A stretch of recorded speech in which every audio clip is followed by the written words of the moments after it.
বিসমিল্লাহির রহমানির রাহিম। ময়মনসিংহ মেডিকেলে ওপেন ইউনিভার্সিটির থার্ড সেমিস্টারের ছাত্রছাত্রীবৃন্দ, আসসালামু আলাইকুম। এখন আমি ক্লাস নিব নয়েজ হ্যাজার্ড এর উপরে।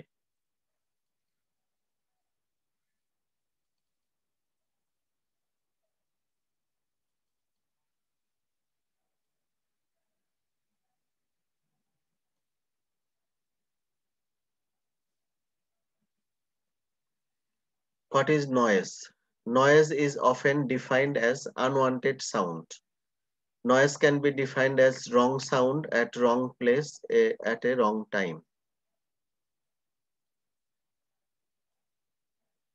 আমাদের ক্লাসে মাঝে মধ্যে নয়েজ হয়, তাই না? যদি আমরা আহ, কি বলে মিউট না করি, আনমিউট থাকলে ক্লাসে নয়েজ হয়। Noise has become a very important stress factor in the environment of man. তো সুতরাং আমরা দুই ভাবে ডিফাইন করতে পারি, যে আনওয়ান্টেড সাউন্ড অথবা রং sound at wrong place at wrong time. The sources of noise are many and varied. Sources এর মধ্যে automobiles, factories, industries, aircraft, loudspeaker, radio and television sets. Noise level are particularly acute near railway junctions, traffic roundabouts, bus terminals, and airports. Use of pressure horns, recreational noise of loudspeaker with full volume during festivals, particularly at night, and are other sources of noise production. Sources of domestic noises are radios, transistors, and television sets. Properties of noise. Noise has two important properties: loudness or intensity and frequency. প্রথমে loudness of noise is measured in decibel. এটা ছোট হাতের D পরে বড় হাতের B, decibel বা DB দিয়ে প্রকাশ করা হয় লাউডনেস বা ইন্টেন্সিটিকে। অ্যাকসেপ্টেবল নয়েজ লেভেল ডেসিবেলে বলা হয়েছে যে নরমাল কনভারসেশনের সময় 60 to 65 ডেসিবেল লাউডনেসটা অ্যাকসেপ্টেবল। এর বেশি হলে নয়েজ ইনটলারেবল বা কনভারসেশনে প্রবলেম হবে।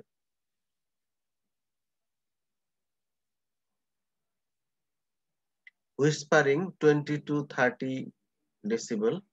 হেভি স্ট্রিট ট্রাফিক থেকে 60 to 80 ডেসিবেল নয়েজ তৈরি হয়। কি বয়লার ফ্যাক্টরিজ থেকে 120 ডেসিবেল নয়েজ তৈরি হয়। A daily exposure up to 85 decibel is about the limit people can tolerate without substantial damage to their hearing. তাহলে নরমালি আপ টু 85 ডেসিবেল পর্যন্ত মানুষ টলারেট করতে পারে কোনো ব্যাড ইফেক্ট ছাড়াই। 85 লিমিটটা হচ্ছে 85 ডেসিবেল।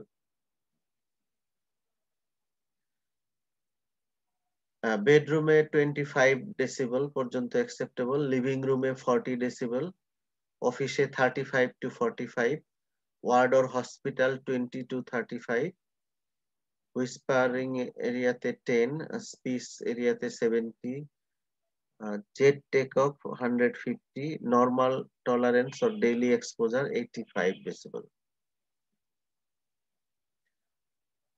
দেন ফ্রিকোয়েন্সি, আমরা দুইটা প্রপার্টিজ পড়ছিলাম নয়েজের, একটা হচ্ছে ইন্টেন্সিটি বা লাউডনেস, আর একটা হচ্ছে frequency. Frequency is denoted as hertz, hertz দিয়ে প্রকাশ করা হয়। The human can hear from 20 hertz to 20,000 hertz. 20 থেকে 20,000 হার্টস পর্যন্ত যে শব্দর ফ্রিকোয়েন্সি, এই ফ্রিকোয়েন্সি পর্যন্ত মানুষ শুনতে পারে। Below 20 hertz is infra audible. 20 হার্জের নিচের ফ্রিকোয়েন্সির শব্দ আমরা শুনতে পাই না, এটা হচ্ছে infra audible. Dog can hear sound inaudible to human ear. Dog আমাদের কাছে যেটা ইনফ্রা অডিবল সাউন্ড, সেটা কুকুর শুনতে পারে। Above 20,000 is call ultrasonic. এই অ্যাবভ 20,000 ও আমরা শুনতে পাই না, এবং এটা হচ্ছে ultrasonic sound. Sometimes noise is expressed in psychoacoustic term of the phone. The phone is psychoacoustic index of loudness. It takes into consideration intensity and frequency combinedly. The basic instrument used in studies on noise are sound level meter, which measures the intensity of sound in decibel or in decibel. Octave band frequency analyzer measures the noise in octave bands. Audiometer that measures the hearing ability. Effect of noise pollution. Two types of effects. One is auditory effects and another is non-auditory effects. Auditory effects. Auditory fatigue. It appears in 90 decibel region. Deafness, repeated or continuous exposure to noise around 100 decibel may cause permanent hearing loss. Exposure to noise above 160 decibel may rupture the tympanic membrane. Non-auditory effects.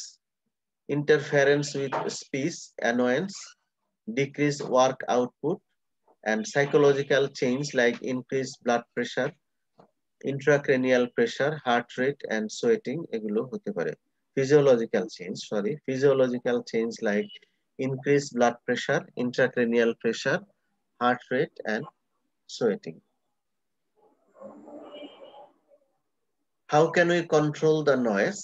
Careful planning of cities, control of vehicles, to improve acoustic insulation of building. Building should be soundproof where necessary. Control of noise at industries and railways. Protection of exposed person, that is workers must be regularly rated for noisy area to quiet area. Regularly rotation duty দিতে হবে noise area থেকে quiet area. Use of ear plugs, noise কন্ট্রোলের জন্য legislation করতে হবে এবং মানুষজনকে health education দিতে হবে যাতে সবাই নয়েজ প্রোডাকশন থেকে দূরে থাকে। Thank you. এই ক্লাসটাও ছোট, আমরা জাস্ট দেখলাম যে নয়েজ কাকে বলে, যেটা একটা আনওয়ান্টেড সাউন্ড বা wrong sound at wrong place at wrong time. তারপরে নয়েজের সোর্স গুলো দেখেছিলাম যে automobiles, factories, industries, aircraft, loud speaker, radio and television sets. Noisy এরিয়ার মধ্যে রেলওয়ে জাংশন, ট্রাফিক রাউন্ডবাউন্ডস, তারপরে বাস টার্মিনাল, এয়ারপোর্ট এগুলো। ডোমেস্টিক নয়েজের সোর্স হচ্ছে রেডিও, ট্রানজিস্টর এবং টেলিভিশন, এখন আমরা মোবাইল বলতে পারি। আর নয়েজের প্রপার্টি বা এর এটা মেজার করা হয় লাউডনেস অথবা ইন্টেন্সিটি এবং ফ্রিকোয়েন্সি দিয়ে। আমরা বিভিন্ন এরিয়ার যে অ্যাকসেপ্টেবল নয়েজ লেভেল সেটা দেখেছি। তারপরে ফ্রিকোয়েন্সি, এটা হার্টস দিয়ে এক্সপ্রেস করা হয়। আমরা দেখেছি যে 20 থেকে 20,000 হার্টস পর্যন্ত অডিবল সাউন্ড হয়। 20 হার্টজ এর নিচে এটা ইনফ্রা অডিবল, কিন্তু কুকুর এই পরিমাণ সাউন্ড, এর নিচের সাউন্ড শুনতে পারে। আর 20,000 হার্টজ এর উপরে যে সাউন্ড সেটাকে বলে আলট্রা সাউন্ড। আর সাইকো অ্যাকোস্টিক টার্ম, যেটা দিয়ে একই সাথে ইন্টেন্সিটি এবং ফ্রিকোয়েন্সি মেজার করা হয়, সেটাকে বলা হয় ফোন।